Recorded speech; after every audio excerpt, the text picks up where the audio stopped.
both won at Anfield on Sunday. Let's hear from Erik Ten Hag, but first, Jurgen Klopp. They are where they are. They turned into a result machine. They squeeze results out. They have really good performances, top football. And if it's not going that well, they still get results. So that's why you are there. They are fully, everybody knows it, they're fully in the fight for winning the league. But again, not really important for tomorrow, for Sunday, because we are there as well, and we try to be at our best. Of course, a test. But we facing Liverpool, and we're really looking forward. And I know these players, my squad, my team, will be prepared and to go and fight and to go with confidence. But we know it's going to be difficult. We know we have to suffer, we have to sacrifice to get a good result.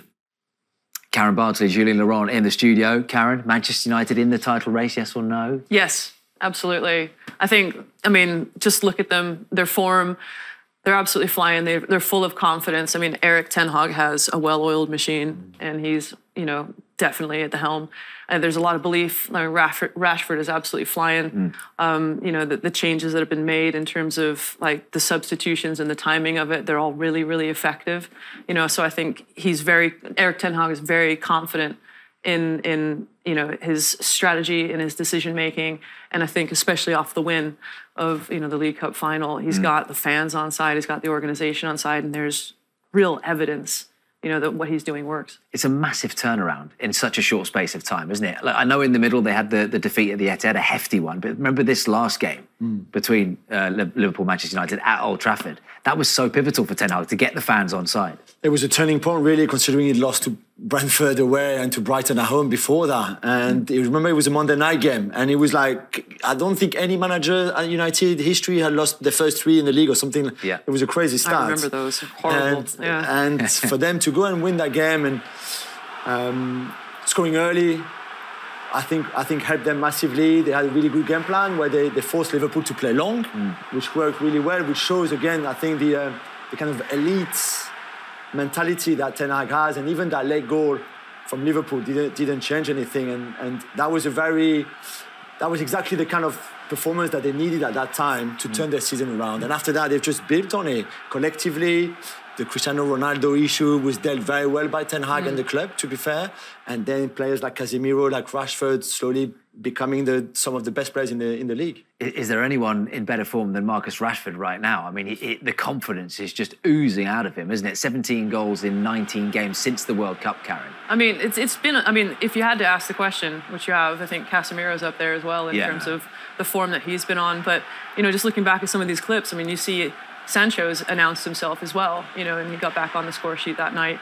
But yeah, he's been unbelievable, Rashford. Like, the form that he was in maybe at the beginning of the season, the transformation that he's undertaken, he is, maybe this is cliche, but he's become the player that everyone hoped he would be, and I think he's just, I want to know what's going on up there. Yeah. I really want to know. The runs in behind, this is what he's always done, the pace, you use the pace, and I think they're doing that really well this season. But he's added heading goals, for example, which was not really his forte before. You see there the stats, the minute per goal. If you look at his expected goals as well, so he's doing much better than the goals that you expect him to score, which is hard to maintain, really, because the gap is quite big between what you expected him to score and why he actually scored. I don't know if you're a big expected goals fan or not. No. I mean, I can go into all sorts of depth with that, but I think what is fascinating as well about how he's changed and his goal threat is the types of movements that he's making. Yeah. To your point, he's running inside, or getting in behind, I should say, but he's also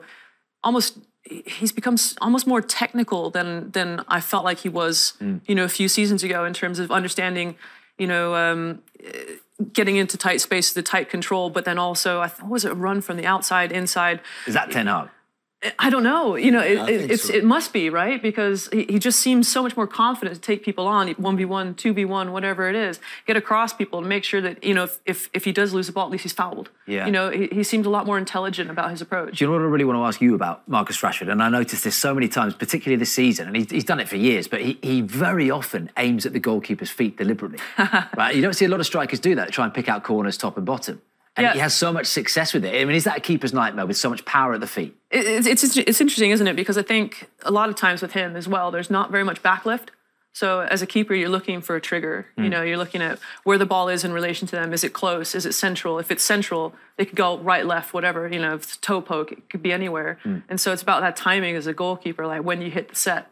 And for him, yeah, it's really difficult because the set position, obviously your legs are, you know, a bit wide, and it's really, really difficult to go from a narrow start position. So you're seeing keepers go down as a block or maybe try to close the distance as a spread. It's a big risk from him, though, because it could go very wrong, couldn't it? Well, yes and no, but clearly he doesn't think it's going to, and it's working for him as well. But for me, it's the fact that there's hardly any backlift as well. Doing a lot of work with Benny McCarthy, who is the forward coach now at Manchester United, and I think working with Ten Hag and in a structure has helped Marcus a lot. And I think the work with Benny McCarthy in terms of finishing, making those runs, having that kind of confidence has also helped him a lot.